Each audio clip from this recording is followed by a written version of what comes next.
ক্যানিংয়ে আগ্নেয়াস্ত্র উদ্ধারে ফের তল্লাশি, এবার ফের বিবাদী বাগের অস্ত্রের দোকানে পুলিশের এসটিএফ টিম। ধৃত দুই কর্মীকে নিয়েই দোকানে এসটিএফ। সুদীপ্তর থেকে আরো বিশদে জানবো। সুদীপ্ত, কি খবর রয়েছে?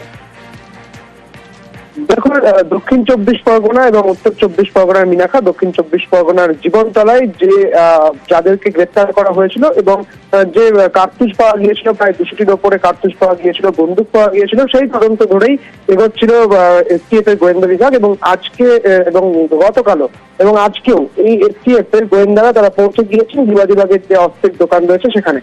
যে অস্ত্রের দোকান থেকে সাধারণত যাদের অস্ত্রের যারা বৈধ মালিক রয়েছেন সেখানে যাওয়ার কথা ছিল অস্ত্রগুলি, কিন্তু দেখা যাচ্ছে যে সেই অস্ত্রগুলি কিন্তু বেআইনি ভাবে দুষ্কৃতীদের হাতে কিন্তু পৌঁছে গিয়েছে।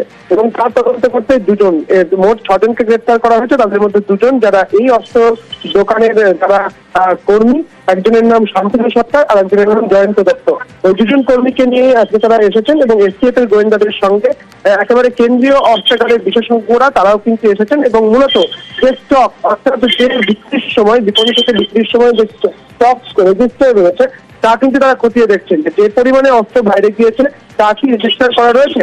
কারণ এই স্টক রেজিস্টারের দায়িত্বে ছিলেন এই শান্তনু সরকার, যিনি কর্মী, তাকে এখানে আনা হয়েছে। কার্যত দুজনকে এখানে আনা হয়েছে, জয়ন্ত দত্ত এবং শান্তনু সরকার, এবং দুজনকে এনে এসটিএফ এর গোয়েন্দারা তারা এখনো পর্যন্ত কিন্তু খতিয়ে দেখছে সেই দোকানের, অর্থাৎ এই অস্ত্রের দোকানের স্টক গুলিকে এবং স্টক রেজিস্টার তারা খতিয়ে দেখছেন। এবং তারা বোঝার চেষ্টা করছেন যে পরিমাণে অস্ত্র তারা বিক্রি করেছেন এবং যে পরিমাণে অস্ত্র বাইরে গিয়েছে তার সঙ্গে যে অমিল রয়েছে সেই বিষয়গুলি তারা দেখে নিতে চাইছেন।